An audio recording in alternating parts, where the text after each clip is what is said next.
हुनर में हरारू चाही सोना सब होखे हुनर में हरारू सब होखे हुनर में हरारू चाही ओ भैया मुझे दौड़ गोड़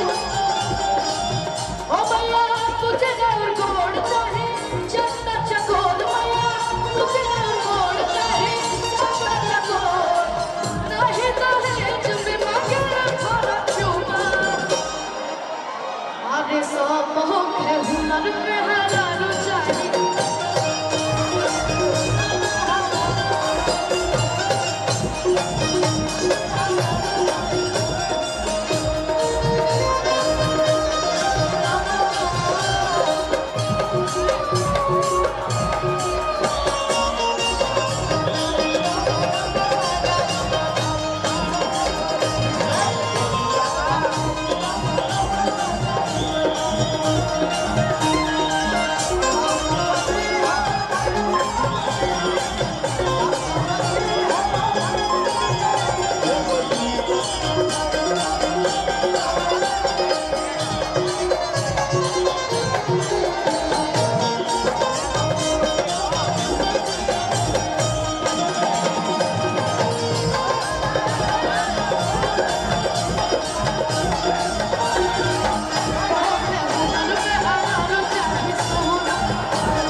अरे सब होखे हुनर में हरारू चाही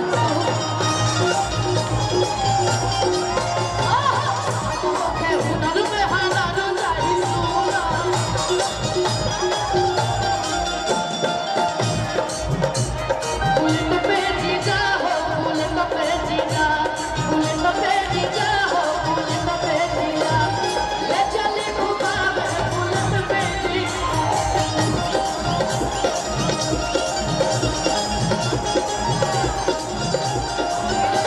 बुलेट पे जीजा हो बुलेट पे जीजा ले चले घुमावे बुलेट पे जीजा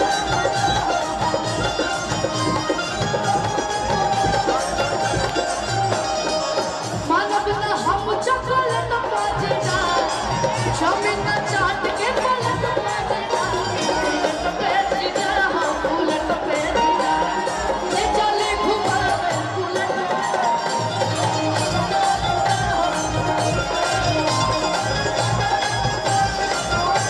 बोलो भैया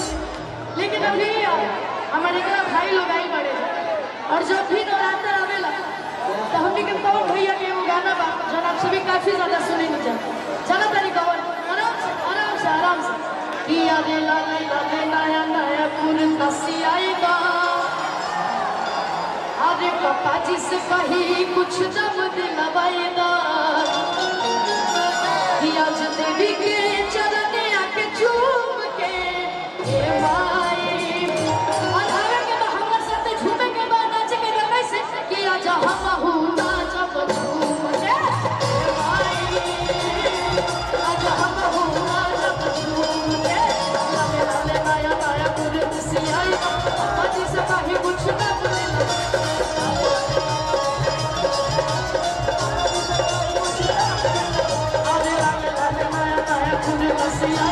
पापा जी से कहीं कुछ दम दिलवाएगा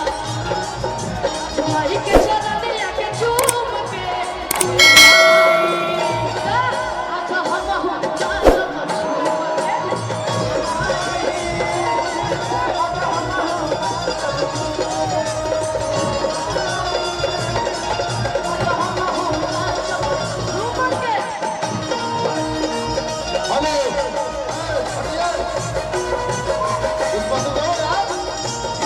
हम